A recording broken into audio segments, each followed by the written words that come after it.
Hey guys, I'm MG, and today I'll be looking at Better Watch Out, which is a 2016 Christmas psychological horror film that was directed by Chris Peckover, who co-wrote the script alongside Zach Khan. However, why don't we stop singing and start reviewing right now? This film is basically the feature-length version of the scenes where Finn is trying to escape the grabber in a black phone. So what does that tell me?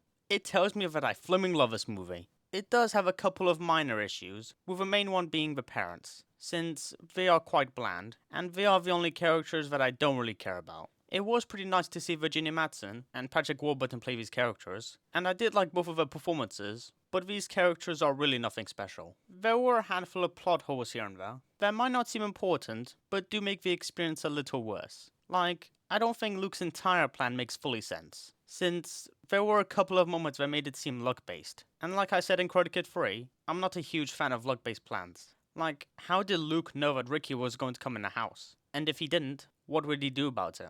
Ashley putting duct tape on her neck also doesn't make any sense, since she's all tied up. And the little girl from the beginning was kind of annoying due to her constant screaming. But outside of these weird little things, this film was just amazing. First of all, the death scenes were really horrific. That might not be too graphic, but I still love them nonetheless. And they were some of my favorite moments in this entire film, due to their creativity, their tension, and the impact that they bring towards the characters and narrative as a whole. The action was really enticing, with my favorite one being this fake invasion in a house, which was really intense. And the rest of the action set pieces, like this attempted escape by Ashley, are just as good and intense as this set piece. The characters are also really endearing. Ashley was a very likable and intelligent protagonist who you are really rooting for to escape the house. And she also proves to be a really capable and strong person who tries her best to escape the house, but ultimately fails. And Olivia Day-Jones plays off her character so well that makes Ashley a wonderful protagonist to follow across the film.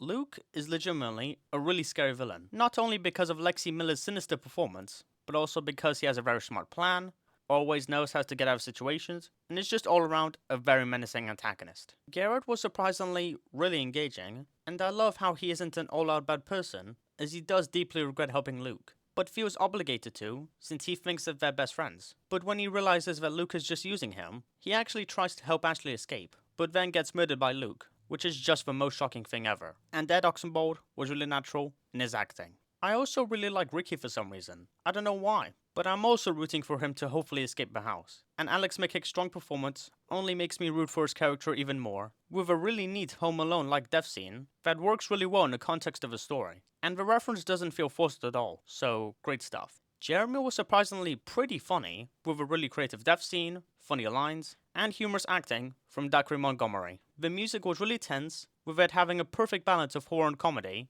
that makes it work immensely well. The pacing was perfect, with the runtime being suitable, and the scenes going off at perfect speed, without being too slow or too fast in the slightest. The cinematography was very simple, but it was quite effective as well, and overall, this film was just remarkably intense during the whole entire runtime, that I don't even care about the minor issues that I have with it, because of how much the pros immensely balance out the cons. So, go ahead and watch it for Christmas. It's really something spectacular. 9.4 out of 10. Goodbye everyone, and thank you for watching. Bye.